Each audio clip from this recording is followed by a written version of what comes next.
আজ সারাদিন কিছু খাইনি রে, খুব ক্ষুধে লাগছে।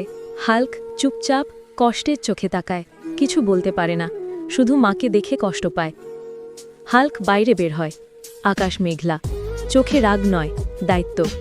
হাল্ক নিজের মনে মনে বলে, আমি হাল্ক, শক্তি শুধু লড়াইয়ের জন্য না, আজ আমার মায়ের জন্য কাজ করতেই হবে। হাল্ক ভারী জিনিস তোলে, নির্মাণ কাজ করে, মানুষকে সাহায্য করে। লোকজন অবাক হয়ে তাকায়।